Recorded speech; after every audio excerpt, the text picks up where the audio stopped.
Varicose veins కి సరైన చికిత్స కోసం సంప్రదించండి ఎవిస్ హాస్పిటల్. నమస్తే రమగారు. నమస్తే జయ. రమగారు, మనకి రకరకాల సమస్యలు ఉంటాయి. ఆ సమస్యలకి రకరకాల భగవంతుని ప్రార్థిస్తూ ఉంటాం, పూజలు చేస్తాం, మంత్రాలు జపిస్తూ ఉంటాం కదండి. అయితే అన్ని సమస్యలకి ఒకటే తారక మంత్రం అలా ఏదైనా ఉంటుందా? అది ఎవరైనా ఎప్పుడైనా ఎక్కడైనా చదువుకోవచ్చా? ఏంటి ఆ మంత్రం చెప్పండి, దాని పవర్ ఏంటి? దేనికైనా జయ, మనకి ఏదైనా సమస్య రాగానే మనం సమస్యకి సమాధానము సొల్యూషను కంటే దేవుడా దేవుడా దేవుడా దేవుడా దేవుడా దేవుడా దేవుడా దేవుడా మరి అంతే, ముందు దేవుడు అంటాం. ఆయనే కనిపిస్తుంది సమస్య వచ్చినప్పుడు. ఎవరికి ఏ దేవుడు ఇష్టమైతే ఇష్టదైవ ప్రార్థన చేసుకుంటాం. జాతకాలు చూపిస్తాం. ఈ జాతకాల వ్యవహారంలో మీరు చేయండి, మీరు చేయండి, ఇది చేసుకోండి అట్లా చెప్పబడి బోధింపబడతాం. బోధ ప్రకారం పనిచేస్తాం.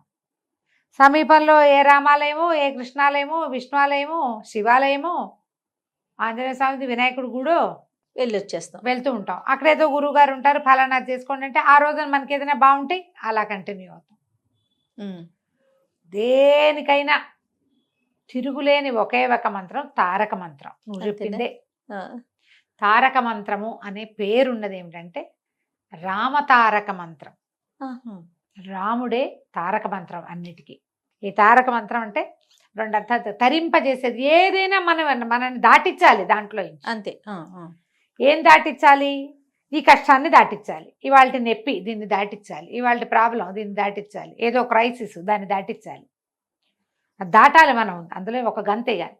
దీంతో పాటుగా భవసాగరం, ఈ జీవితం, ఈ కష్టాలు, ఈ గోలలు, ఈ చావులు, ఈ పుటకలు, ఈ పెళ్ళిళ్ళు, ఈ పేరెంటాలు, ఈ విడిపోటాలు, కొట్టు చావటాలు, పిల్ల జల్ల, చదువు, సంధ్య, ఇల్లు వాకిలి, ఇవన్నీ వచ్చాక అవేవో లేవన్న దిగులు, అవి కూడా వచ్చాక ఇంకేవేవో రావేమోనన్న బాధ, ఇవన్నీ మన వాళ్ళకి అందుతాయో లేదోనని, ఇదంతా నాటకమేనని తెలుసుకోలేని ఒక అజ్ఞానం. అంతేగా అంతేగా. నువ్వు ఎంత వెంపర్లాడినా ఒక్క చిటిక మారిందా, నువ్వు వెళ్తావు, వాళ్ళు ఇక్కడే ఉంటారు. నువ్వు సంపాదించి పెట్టినవి, నువ్వు ఏర్పరచి పెట్టినవి, నువ్వు ఆలోచించి తయారు చేసినవి ఏమీ లేదు. తర్వాత ఇది కాకుండా తర్వాత ఏమవుతుందోనన్న బెంగ. ఆ తర్వాత అనేది లేకుండా చేసేదే తారక మంత్రం. ముక్తి, మోక్షాన్ని ఇస్తుంది. ఆ మోక్ష సాధనకి ఏం కావాలో అది నీ చేత ఇక్కడే చేయిస్తుంది. బా అద్భుతం కదండి. కాకపోతే ఎలా ఉంటుందంటే, రోజు రామాలయానికి వెళ్తాం మనం, మన ఇంటి పక్కనే ఉంది. సడన్గా మనకి ఏదో ప్రాబ్లమ్స్, ఆయనకే ఒకళ్ళు కొంతమంది ఏం చేస్తారు, అదే గుడికి 2 పూట్ల వెళ్ళిపోతారు. ఇంకా రామాయణం చదువుదాం, భాగవతం, రామాయణమే రామాయణమే అని పెట్టుకుంటారు. ఇంకో కొంతమంది ఎవరో గురుగారు యూట్యూబ్ ప్రాబ్లం వచ్చినప్పుడు ఏం చేయాలి అని కొడితే, ఓ గురుగారు వారాహి చేయమంటారు, ఇంకో గురువుగారు ప్రత్యంగిరి చేయమంటారు, ఒక ఆయన ఆంజనేయుడే అన్నిటికీ పరదైవతం అంటాడు, ఒక ఆయన ఏమో వినాయకుడికి సంకటహార చతుర్థులు చేయమంటారు, నాబోటి పెద్దక్క ఇంకోటి చెప్తుంది. ఇప్పుడు అటు ఇటు వెళ్తాం. ఇవన్నీ నదీనాం సాగరో గతి అంటారు. ఏ నదైనా సాగరంలోనే కలవాల్సింది. ఆకాశాత్ పతితంతోయం యథా గచ్చతి సాగరం సర్వదేవ నమస్కారం కేశవం ప్రతిగచ్చతి. ఎట్లాగైనా వెళ్ళేది అది ఎక్కడికి? కేశవుడి దగ్గరికే. అంతే. రాముడే. కేశవనామాల్లోనే అత్యద్భుతమైన నామమే ఇది రామనామం. మనం దీన్ని వదిలిపెట్టి ఎటో ఎటో ఎటో ఎటో వెళ్తాం. మన సమస్య తాలూకు తీవ్రత వల్ల, ఆ రోజున కలిగిన ఉద్వేగంతో, ఆ ఓర్చుకోలేని కష్టంతో మనం ఎక్కడికో వెళ్తాం. అవునండి. ఈ కాళ్లే పట్టుకోండి, ఈ పరీక్షకే నిలబడండి. ఉంచువాలమ్మా. ఏదైనా కష్టం వచ్చినప్పుడు అందరికీ రకరకాల భావాలు కలుగుతాయి. పరిగెడదాం, పారిపోదాం, రెచ్చకపోదాం అనిపిస్తుంది, ఏదైనా చేద్దాం అనిపిస్తుంది. మనం ఏది చేస్తున్నామో అది చాలదని ఇంకో దానికి వెళ్ళకూడదు. ఇది చేస్తూ అది కూడా చేసుకోవచ్చు, ఇది మానేసి అది చేయకూడదు. ప్రధానంగా మనం చేసేదే ఆ పని రమగారు. ఇది మానేసి దానికి వెళ్తాం, అలా చేయకూడదు. నీ నిత్యార్చన ఏదైతే ఉందో, నువ్వు చిన్నతనం నుంచి నీ ఆస్థ దేని మీద ఉందో అది పట్టుకుని ఇంకో కొమ్మ కూడా పట్టుకో. ఈ వదిలేసి ఇంకో కొమ్మకి వెళ్ళొద్దు. మనం చిన్నప్పటి నుంచి గుర్తు చేసుకో జయ. అసలు నేను ఎవరైనా ఇదే మాట ఆవలిస్తా, రామా అంట, చిటికేస్తూ రామా అంటాం. ఏదైనా పడిపోతే అయ్యో రామా అంటాం. దాన్ని ఎక్కువసార్లను రామ రామ ఎంత పని జరిగింది, అంతేనా? అవును, మనకు తెలియకనే ఎట్లా అలవాటు చేశారు జయ మనకి దాన్ని. అవును రమ్య గారు. ఏమిటి కృష్ణ అనం అంతగా, ఉమ్, అంత కృష్ణ కృష్ణుడు అంత రాడు మన దగ్గరికి, వస్తాడు పిలిస్తే, పిలకపోతే రాడు. ఉమ్, ఈ రామానది నువ్వు పిలవక్కర్లా, నువ్వు ఏదో రకంగా అనుకుంటూ కూడా వచ్చేస్తాడు. ఉంటాడు నీతోటి. ఆ రామ అనగానే ఆంజనేయ స్వామి ఎక్కడన్నా తయారైపోతాడు, ఇక్కడ ఉంటాడు మనకు సహాయంగా. అది ఎంత ప్రత్యేకమైన విషయం కదా. అంతే. సులువుగా చేయగలిగేది, ఎప్పుడు నోటి మీద ఉంచుకోగలిగేది, అలాంటిదే తారక మంత్రం. శ్రీరామ జయ రామ జయ జయ రామ అని చెప్తారు. నువ్వు ఎన్ని వందల సార్లు, వేల సార్లు, లక్ష సార్లు, కోట్ల సార్లు చేసుకో, నీకు మంచిది. నీ చుట్టూతో ఒక పాజిటివ్ ఎనర్జీ ఉంటుంది. ఈ మంచిలో నీ డబ్బు, నీ పిల్లల భవిష్యత్తు ఉంటే ఉండుండొచ్చు, ఉండకపోవచ్చు కూడా. వాళ్ళ కర్మానుభవం ఏదో ఆ రకంగా నడిచిపోతుంది, నీ కర్మానుభవం ఏదో నీకు నడిచిపోతుంది. నిన్ను ఈ బురదలోంచి దాటిస్తాడు ఖచ్చితంగా రాముడు. అంతా బురదే, ఇది జీవితం అంతా బురదే. ఎంత కాళ్ళు పెగిలుస్తామో, పొడి నేల మీద కాలేసామనుకుంటాం, అక్కడ ఎప్పుడో ఒకసారి క్షణంలో అది కాస్త దిగిపోతుంది. చాలా మామూలుగా నడుస్తూ ఉంటుంది. ఈ మామూలుగా నడిచేదే సడన్గా ఒకనాటు కంపమునకగా తయారవుతుంది.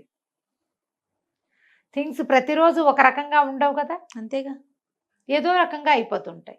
ఇలా ఇబ్బందులు రోజువారీ చేసుకోగలిగేది రామనామమే.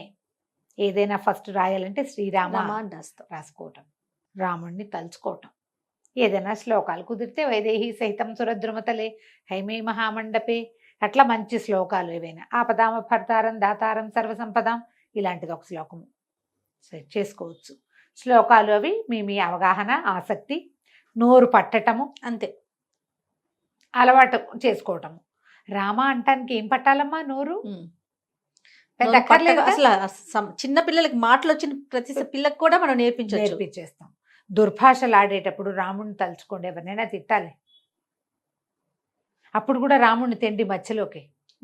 ఆ రాముడు నీకు బుద్ధి అయినా పెట్టాడు కదేమిట్రా అని, నీకు బుద్ధి లేదనుకుంటా, రాముడు నీకు బుద్ధి పెట్టలేదని చెప్పండి, పెడతాడు వాడికి కూడా బుద్ధి, రాముడు పెడతాడు ఖచ్చితంగా. ఎవరైనా లైన్లోకి రావాల్సిందే. మనం వాల్మీకి కథ చెప్పుకుంటామా జయ, ఆయన బోయేవాడుగా ఉన్నాడు. అవును, ఈ రామంత్రాన్ని ఆయనకి రామ ఇవ్వకుండా మరా అని తిరగేసి ఇచ్చారని చెప్తారు కథ. అలాగో లేదా తారక మంత్రోపదేశమే జరిగిందేమో ఆయన అదృష్టానికి. 2 పుకిటి పురాణాలు, రకరకాల కథలు జరుగుతాయి. ఆయన రామనామాన్ని పట్టుకుని నారదుల వారితో మాట్లాడాడు, బ్రహ్మదేవుడితో మాట్లాడాడు, రామాయణాన్ని కంటితో చూసి మనకు అందించాడు. ఇప్పటికీ వాల్మీకి లేదే రాముడే లేడు మన. అది వాల్మీకి లేకపోతే రాముడు లేడు, అంతే కదా. మరి ఎలా వచ్చింది వాల్మీకి? అది రాముడి వల్లే వచ్చింది, అవునా? ఇలా ఆలోచించండి, చక్కగా రామ అనుకోండి. అది మిమ్మల్ని చాలా సమస్యల నుంచి రామనామం రక్షిస్తుంది. రాముడు మీ వెంట, మీ తోడుగా ఉంటాడు. ఎన్నిట్లలో అయినా, ఏ విషయంలో అయినా సరే ఈ రామ మంత్రం ఆ చిన్న స్వల్పాక్షరాలతో కనపడేది ఎంత పెద్ద సమస్య నుంచి అయినా మనని దాటించేస్తుంది. ఇప్పుడు కొన్ని సమస్యలు మనకి సంబంధం ఉండొస్తాయి, కొన్ని మనకి సంబంధం లేకుండా వస్తాయి, మన నెత్తి మీద పడిపోతాయి. ప్రమాదాలు, మరణాలు, విపత్కర పరిస్థితులు, తర్వాత వాతావరణ ఇబ్బందుల వల్ల కలిగేవి చెప్పలేం కదా. అవును, వాటన్నిట్లలోకి ఇప్పుడు ఆ సమస్య రాకుండా ఎందుకు ఆపడు రాముడు అని అడగకూడదు. మనం సమస్య రావాలి, ఇక్కడ ఉంది, రాసుకొచ్చాం, మనం మోసుకొచ్చుకున్నాం, మన సద్ది మూట మనమే మోయాలి. ఆ సద్ది మూట మోయిస్తేటప్పుడు నీకు నొప్పి లేకుండా ఉంచుతాడు రాముడు. మనమే చేసుకోవాలి కదమ్మా, అంతేగా. ప్రతి వాళ్ళు ముందు రాసుకొస్తారు, అది మోసుకోవాల్సిందే. నీ బరువు నీకు తప్పదు. నిన్ను ఆ బరువు మోస్తున్నాననే కష్టం తెలియకుండా ఉంచడం ఇంపార్టెంట్. నువ్వు ఉండాలి, అది ఆ ఉండేందుకు సాధనమే రామ మంత్రం. ఇంకొకసారి మంత్రం చెప్పండి అమ్మగారు. ఏమీ లేదు, శ్రీరామ జయ రామ జయ జయ రామ ఇలా చెప్పుకోండి. మంత్రోపదేశం ఉండి, గురుపదేశం ఉండి, ఎవరైనా గురువుగారు ఉండి మనకి తారక మంత్రాన్ని ఉపదేశం చేస్తే ఇంకా అద్భుతమైన ఫలితం వస్తుంది.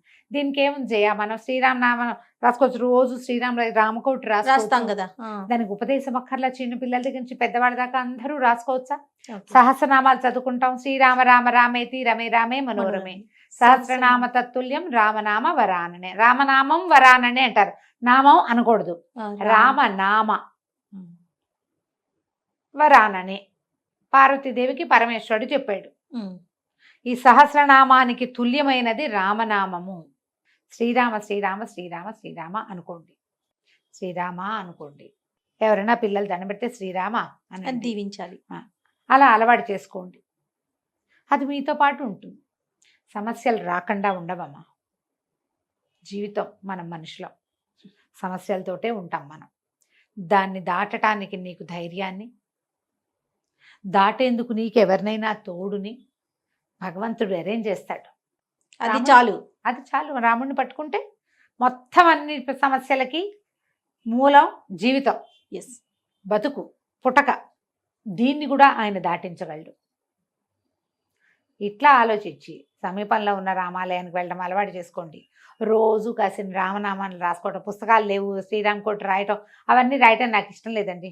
చేతిలో రాసుకోండి. రాసి చూస్తే నీకు తెలుస్తుంది జయ.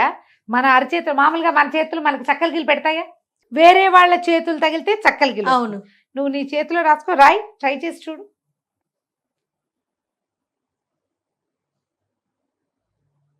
వేలు కదులుతుంటే ఎలా ఉంది? చేతిలో రాస్తుంటే ఒకలాంటి ఫీలింగ్, జిల్లు అంటుంది. అది ఫీల్ అవ్వాలి. చేతిలో రాసుకోండి.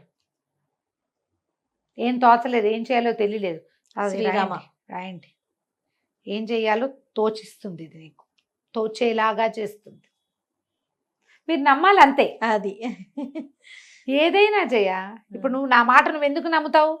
నువ్వు నమ్ముతున్నావు కాబట్టి. ఎస్. అంతేనా? అంతేనా? ఆ ఈ జిల్లు అనే ఫీలింగ్ ఇప్పుడు నేను రాస్తున్నానా, నాకు అరచేతిలో ఇలా ఇలా ఇలా ఉంది, tingling గా ఉంటుంది. అవును. నువ్వు ఇంకేదైనా రాయి, అంత ఉండదు, ఏదో కొంచెం ఉంటుంది. శ్రీరామకి ఎక్కువ ఉంటుంది. చేతిలో రాసుకోండి. కుదిరితే ఎక్కడైనా పుస్తకాల్లో రాయండి. రామనామం తలుచుకోండి. చాలా సమస్యలకి మీకే సమాధానం స్ఫురిస్తుంది. జై హింద్. నమస్తే రమ్య. నమస్తే జయ.